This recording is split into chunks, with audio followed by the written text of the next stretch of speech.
This is an editorial from Indian Express. So now let's this article in detail. India में antibiotic की problem इसलिए ज्यादा है क्योंकि डॉक्टर्स हमें ज्यादा प्रिस्क्राइब कर देते हैं, ऐसा इंडियंस को लगता है। But the real fact is कि हमारा जो हेल्थ केयर सिस्टम है वो वीक है। तो पहले हम लोग ये जान लेते हैं कि एंटीबायोटिक क्या होती है। तो एंटीबायोटिक एक वैसी मेडिसिन होती है जो कि बैक्टीरिया के ग्रोथ को या फिर स्टॉप करती हैं या फिर किल करती हैं। कॉमन एंटीबायोटिक जो हम लोग डेली लाइफ में यूज करते हैं that is amoxicillin and azithromycin. Next term is antimicrobial resistance. Antimicrobial resistance क्या होता है? तो this is the capacity of the microbes to adapt और ट्रीटमेंट को सर्वाइव कर जाए, मतलब उसी को बोलते हैं एंटीमाइक्रोबियल रेजिस्टेंस। इससे क्या होती है कि हमारे जो हमें बीमारी है वो काफी लंबे समय तक रहती है, इनफैक्ट डेथ के भी चांसेस हो जाते हैं। नाउ हम लोग डिस्कस करेंगे कि वो एडिटोरियल में दिया क्या है। तो फर्स्ट पॉइंट दिया गया है क्या कि according to the Lancet public health report use of antibiotic optimum level से ज्यादा बढ़ गया है। अब हम लोग उससे पहले हम लोग पढ़ेंगे ये कि WHO जो कि एंटीबायोटिक को 3 बेसिक कैटेगरी में डिवाइड करता है। पहला है एक्सेस, दूसरा वॉच और तीसरा है रिजर्व कैटेगरी।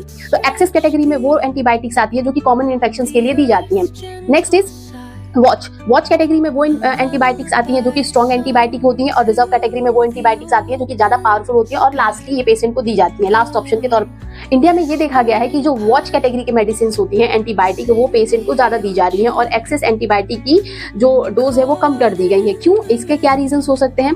तो पहला ये रीजन है कि जो पेशेंट है वो हॉस्पिटल्स लेटर स्टेज पे अराइव कर रहा है। इसके वजह से क्या हो रहा है, अब पेशेंट क्योंकि लेट स्टेज में जा रहा है, सपोज अगर पेशेंट को चार उन्हें एक्सेस कैटेगरी की एंटीबायोटिक्स ना देके वो वॉच कैटेगरी यानी ब्रॉड स्पेक्ट्रम वाली उनको दवाइयां देती है जो ज्यादा स्ट्रॉन्ग पावर की होती हैं। उसके वजह से क्या होता है कि बहुत सारे बैक्टीरिया एक साथ किल हो जाते हैं। क्यों? क्योंकि डॉक्टर को उस टाइम पे पता ही नहीं होता है कि वो एक्चुअली में डॉक्टर तो डायग्नोस किया ही नहीं कि एक्चुअली किस बैक्टीरिया की वजह से उसको बीमारी हुई है या फिर क्या क्या रीजंस हैं। तो उस रीजन क्या है? Second reason is weak diagnostic facilities. तो लैबोरेटरी टेस्टिंग वीक है, एक्सपेंसिव टेस्ट हो गए हैं, रिपोर्ट्स आने में देरी होने लगती है, और सपोज उस केस में अगर पेशेंट अगर ज्यादा सीरियस है तो डॉक्टर वेट नहीं करता है रिपोर्ट आने का, उसे स्ट्रॉन्ग एंटीबायोटिक रिकमेंड कर देता है। तो अगर ज्यादा एंटीबायोटिक रिकमेंड कर रहा है तो ये भी कहीं ना कहीं पुअर फैसिलिटीज का ही रिजल्ट है।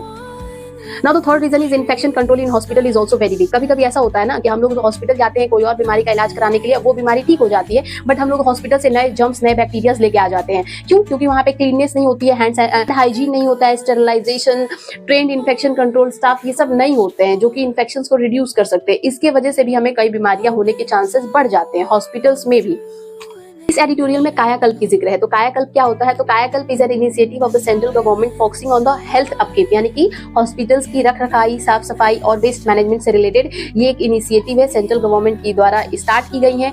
अब पहला सोल्यूशन क्या है? इन्फेक्शन प्रिवेंशन, यानी कि अगर इन्फेक्शन कम होगा तो बीमारी कम होगी, बीमारी कम होगी तो हमें एंटीबायोटिक लेने की जरूरत नहीं, बहुत कम पड़ेगी। Less infection less antibiotic. अब इसके लिए क्या स्टेप्स है? यानी कि क्लीन वाटर